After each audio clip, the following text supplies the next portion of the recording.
Some bad things happened in my garden last year, and I'm afraid if I don't make some changes, my garden could fall apart. I know that sounds super dramatic, but we're gonna get into exactly what I think is going wrong and also give you a little bit of a sneak peek in what's to come in the garden in 2024. I actually didn't run into this issue in my garden until really late in the season, although some of it was probably hiding and lying in wait for me to discover it, and that was finding jumping worms and slugs in my garden. If you haven't already heard of Asian jumping worms, they're a really invasive species of worms that has been spreading super rapidly all across North America, and it's becoming a huge issue for farmers and gardeners because unlike earthworms, they're not churning up the soil and giving us those beneficial castings that we love them for.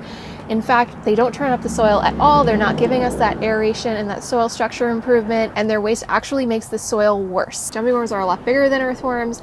They're also very fast movers. They wriggle around really fast. So if you're seeing these jumping worms in your garden, unfortunately, because they're kind of a newer issue here in the States, there really isn't a known strategy to manage them effectively. A lot of people are doing controlled burns to try to manage them, but that's just not something that's feasible in my situation. But obviously this is my worst nightmare because it is going to decrease my soil quality significantly very quickly and drive out those beneficial earthworms that we've worked so hard to create an environment that they will love and thrive in. When I first discovered these in my garden, it actually wasn't until late October when I was planting my garlic in the ground, because a lot of the gardening that I was doing this past summer was in those raised bed container gardens.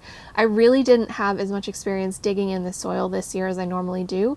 So this was the first time that I noticed them. And let me tell you, it was horrifying. I absolutely despise worms in general. You will never see me vermicomposting. It's just one of those things that I cannot get over the ick factor. I know there's benefits and I need to get over it, but I just can't do it. And when I saw these, I was like, no way.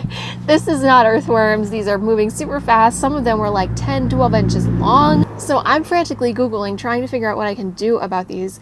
And they're really hard to kill. So I ended up, this is crazy, but I ended up putting them in a Ziploc bag in my freezer and freezing them for a few weeks before I threw them away, which just felt so cruel. Actually, it was the more humane option because cutting them in half doesn't work, they just duplicate. And crushing them or burning them just seemed like a really painful way to go. So at least in the freezer, they kind of just fell asleep. But long term, I need to be thinking about strategies to ensure that my soil health is not deteriorating super fast and we're not creating an environment that these jumping worms can thrive in. So that brings me to my first point, which is that I need to switch over my compost system. I've been using an open bin compost system.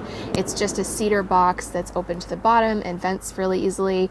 But unfortunately, this means that the jumping worms can just dive up right underneath and get in there. This year, I'm probably going to be switching to a container composting system. I haven't decided which one yet, so if you have any recommendations or one that you love, please let me know. I'm also going to be expanding my companion planting efforts. This is something I try to build on every single year regardless, but considering that my plants are going to be having to fight a little bit harder to thrive, I just thought giving them that extra boost by companion planting would be the best solution. So we've kind of talked about eradication, we've talked about containing our compost, and we talked about supporting our plants. But the reality is none of these are going to get rid of the jumping worms. So I need a backup plan. And my backup plan is to expand upon the container garden system that I've been working on already. So the beds that I've been growing in this past year are actually considered container gardens because they're totally elevated off of the ground and they're filled with potting soil only. So it's a controlled environment that the worms can't access, which is great. I am going to be adding 3 new raised beds this year, and my initial plan had been to just do these straight on the ground like a traditional raised bed. But now I'm thinking that I'm going to have some kind of paver situation underneath to seal at the bottom so that the worms can't get in as easily. And then just overall having a better soil strategy. I'm gardening on old farmland. We've always had great soil and I try not to take that for granted. Now that I know that these worms are here, I am going to have to start incorporating more compost, more manure throughout the season to try to keep on top of the situation and keep the soil from deteriorating further. As for the slugs, I didn't find those until I set up the greenhouse because they love that warm, damp environment. I've literally never had a problem with slugs before, and you guys are always asking me for my advice on how to deal with them. So it was something where I was kind of learning as I went, and we ended up doing a whole pest control video where I went into all the kind of myths and the things that do work for how to deal with slugs. So I'll make sure to link that here so you can check that video out too. But thankfully, my solution for the slugs ended up working. I have not seen any slugs, snails, or earwigs since I implemented that plan. The next thing that I really want to focus on next year is my succession planting. This is something that is super intimidating for a lot of new gardeners. I even find it a little bit intimidating, even though I've been doing it for years and years. I feel like I kind of slacked this past year because I decided to not start any of my own seeds because I was focused on other things. I was relying on the nursery for a lot of stuff, and I just kind of assumed that the nursery was going to have fall starts, and they didn't. So this left me kind of scrambling, even though I was getting everything set up and ready to go for the hoop house, and I had all these cold loving crops going. I really didn't plan ahead as well as I could have for the outside garden to make sure I was maximizing that space throughout the entire season. So that's why this spring, one of the big things that I'm going to be focusing on is actually setting up my grow light station, getting my seeds starting going again. This is something that I love to do. I just decided to put it on the back burner last year, so you'll be hearing a lot more about it coming into 2024. This means I'll also have the opportunity to experiment with a lot more different varieties. So when I was getting stuff from the nursery, it was pretty much your standard market, more cucumber, like broccoli just said broccoli. It wasn't any particular type. There wasn't purple broccoli, which I really want to do this year. So with seed starting, I just have a lot more options and opportunity to try new things. And I'll definitely be sure to take you along when we set up that whole grow station. I also have some spreadsheets that I've been using for succession planting that I kind of want to improve on. This is the kind of thing that gets easier the more that you do it, right? You get a sense of how long it takes for certain plants to mature in your area, how often you're using them up.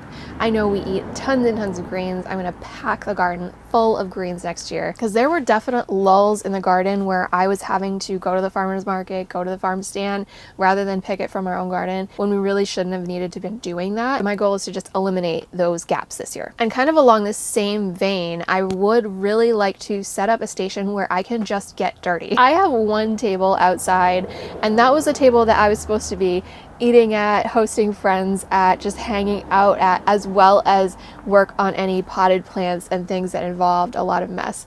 And it just wasn't really realistic. And the fact that I don't have a potting bench is just, it's kind of absurd to me. And especially since I'm going to be doing more of this container gardening this year, especially in the new patio space that we're working on. Super important that I have a dedicated area where this stuff is organized and it's easy for me to get to, because there were times throughout all of last summer where I was losing track of tools, of planters, of all sorts of little things that I wanted to do and work on, and so projects that didn't end up happening because there was too much friction in order to get there. So I just want to eliminate that friction as much as possible to make gardening as enjoyable as possible, considering it's still my job too.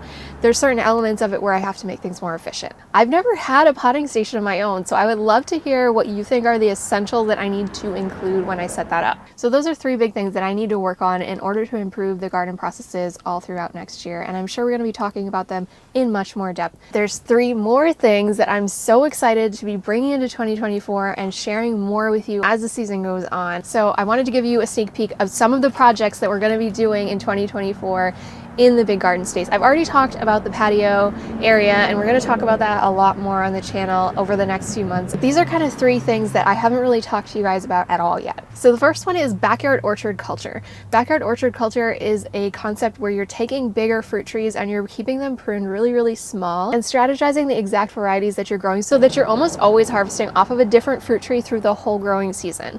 I'm really excited to bring this concept to you guys because I know a lot of you want to grow fruit trees but feel like you can't because you don't have the space.